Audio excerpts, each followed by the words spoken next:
I want to get this pig. Hi, everybody. Welcome back. There is a pig laying on my legs. Here. So, anyways, I'm here with Mikayla. Today we're going to do, this is just a pre-interview where you can ask questions or say anything you want to say before we actually tape the real interview. We're kind of just going to chat a little bit, and that's all for now, what you're going to watch. The actual video will be posted either tonight or tomorrow, and we're going to film that after this. So if there's anything you want her to specifically talk about in her interview, I would like you to post whatever topics you would like to hear from her. She is a couple years out. She's into recovery. She has kids. She's working with people, right? What do you do? Yes, I take care of 6 developmentally disabled men. It's crazy. It's lovely, actually. It's the same. It's a house setting, so like I really take care of them. I cook for them. I clean for them. Some of them require baths, not all of them, but that's my life. It's wonderful, honestly. It's actually really awesome. Yeah, that's an amazing job. It's not, taking care of people is not easy. I know like a lot of you don't really understand what that entails, but when you're taking care of other individuals, it entails a lot of different things. Sorry, this is the crappiest stand I've ever owned in my life. But I don't know if it might stay. I might have to put up sorry, we're trying to figure out the whole, that's fine. Should work like that. But no, I mean, as far as like finding a job where you have to actually like take care of somebody's welfare, you bathe them, you clothe them, half the time they have people that are PCAs administering medications. I mean, these are things, it's not something that comes with little responsibility. And to have somebody go from being in addiction and having a caretaking role is a huge change and responsibility. You got to think, people don't really expect us as addicts to do much when we're in addiction. We usually do nothing, so we don't expect them to expect us of everything. So that once we get out there and we get into recovery, it's hard because you take on a lot. So you know, that's a big deal. It's not something light. What was your first job since coming into recovery? You can talk about that. First job coming into recovery, I worked at Best Western. Super loud. Sorry. I worked at Best Western. Terrible job. Don't do it. I was what did I do there? I was a front desk clerk.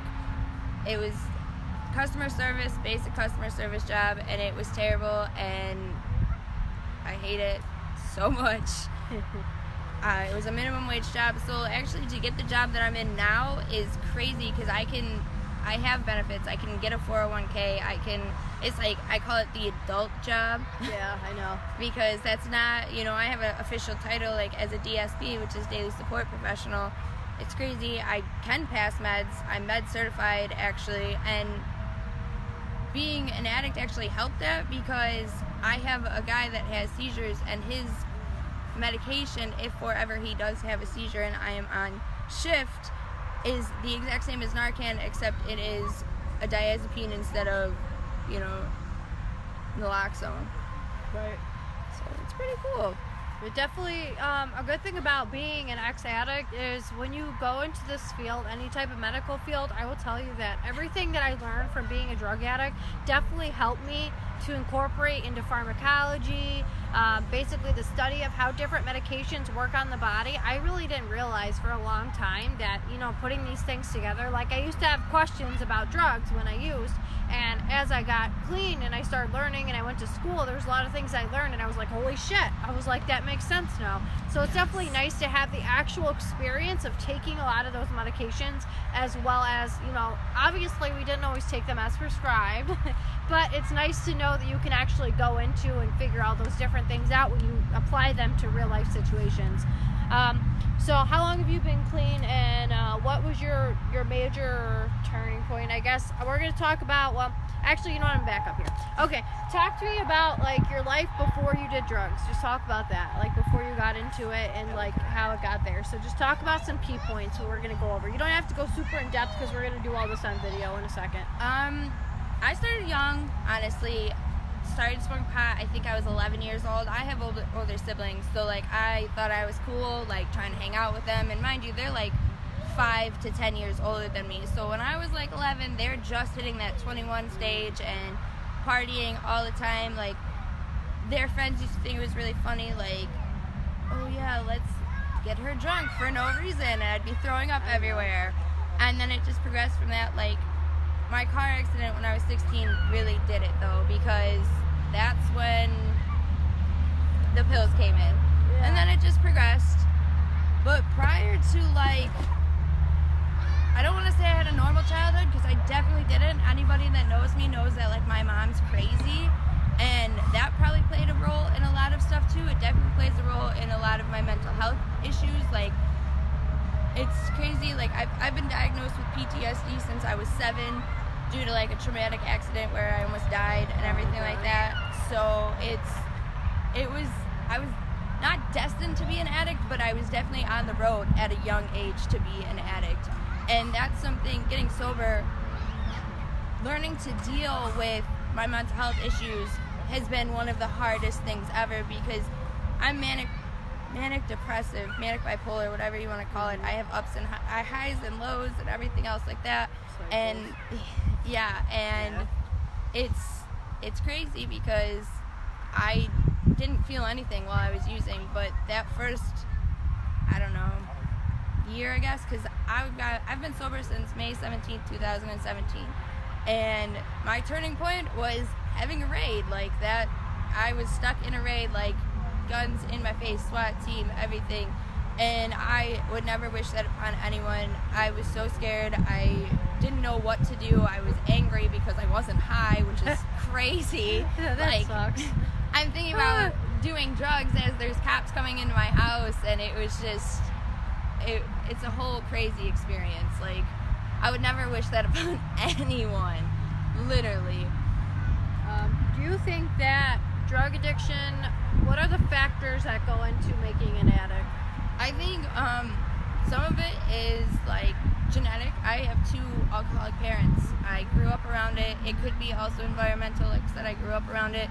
But a lot of people that don't know how to deal with their emotions, or if they've been through trauma or anything like that, that's when drugs come into play. It's a lot easier because you don't want to feel nothing, and that's the fastest way to do it, is drugs. And instead of trying to cope and figure out what is actually wrong, They just numb themselves. yes, Yeah, I know. and it works I know. until it doesn't. I've met a lot of people that it isn't always that they want to numb themselves, or they tell me they don't. It's not that they wanted to numb themselves. I almost don't believe them when they say that, because here's the thing. When I first got high, I really liked the feeling of getting high.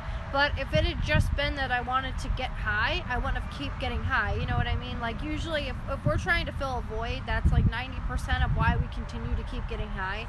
And a lot of people that say, oh, it was just fun and I kept doing it, usually there's an underlying either health, mental health condition, situation that's bothering them, something that they don't want to cope or deal with that causes them to keep wanting to fill that void over and over again.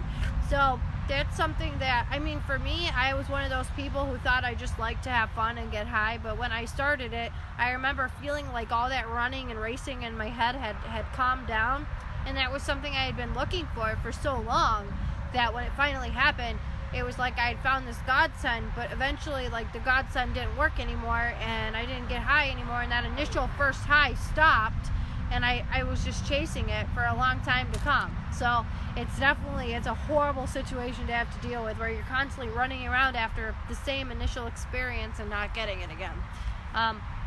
What do you believe addiction is a disease or a choice? I already know your answer, but This is, it's okay. it's a hard question, because I think it's a disease, and what people don't realize is that you can be addicted to anything. Like, they have a show, My 600-Pound Life. I'm sure everybody's seen it.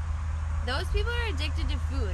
What food does to them is what drugs do to us.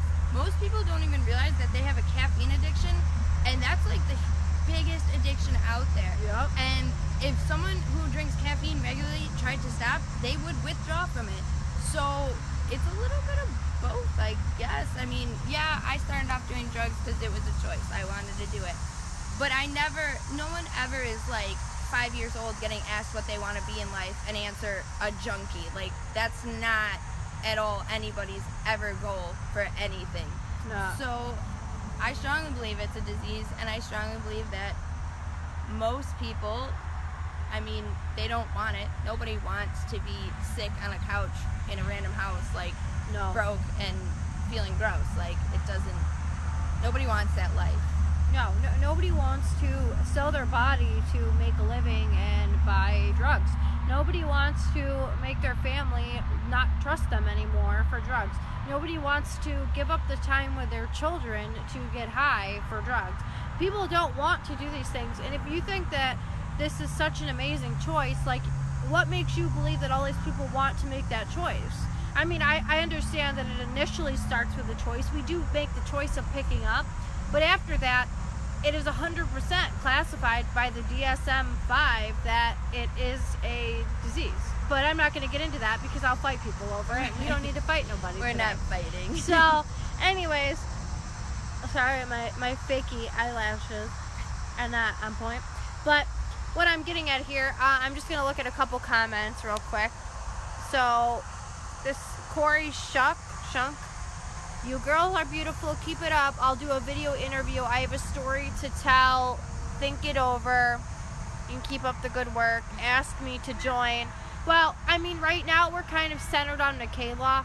So if you want to have a day, we can actually, like, later on tonight or tomorrow, I can have you come on and we can do a live to live where we can both talk and you can talk about your story if you have a good one for me. Just message me and I'll make sure to get you on here. Tiffany said, someone close to me just OD'd the other day. I wish and pray he would move forward like we did.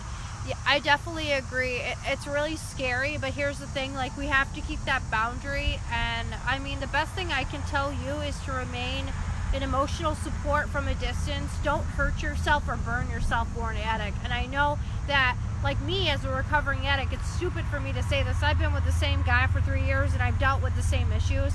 And I mean, he's doing good now, which is amazing, and I'm glad, but I'm just telling you that it's really hard and it's not worth the pain. And I just want you to be careful and make sure that you take care of yourself because it's a hard situation. And, you know, when you're in recovery yourself and you put up with these things with other people, you can hurt yourself to the point of actually losing your own sobriety. And that's really scary because then one of them ends up passing away or something bad happens. And I talk about this all the time because it really is important, and it really did screw me up for a while. And I went through a lot of emotional, you know, like, it was just turmoil. And you really don't, if you can avoid that in your recovery journey, then avoid it, you know. In rehab, we learned addiction is a learned choice of the disease. Makes sense. Okay. Beautiful ladies spreading awareness. Aw, thank you. Turn your phone and you'll get a wide view. If you're looking for a better camera shot, we offer more than, oh, sorry, I'm trying to read your thing, Jacob. Offer, then keep up the good work. Turn your phone and you'll get a wide, I don't think it'll let us do wide view, right? Will it? Not on live, I don't think so. I don't know, I don't think so. Oh. But no, it won't. No. Yeah, I figured. Yeah, I just gotta get I knew it wasn't gonna let us. Thank you. Lindsay Falco, Jean, I'm sorry, I'm just going down the list here. He said, I'm down. Olivia, I'm falling down a dark path from depression and I don't want to go to my past of what I did before, but it's hard. That, I understand that. Depression, it gets you down. Like, all I can do is tell you to find somebody that you can talk to, that you trust, and talk to them. I mean, there are amazing counseling programs as well. Like, I've been in a counseling program since I was 13, and the times that I wasn't in counseling was when my addiction hit hard, because I didn't have someone to talk about or talk to things about.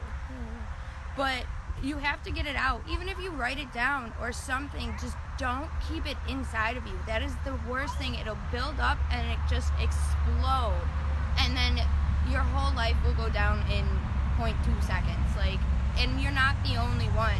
Don't ever think that you are alone in this situation. The mental health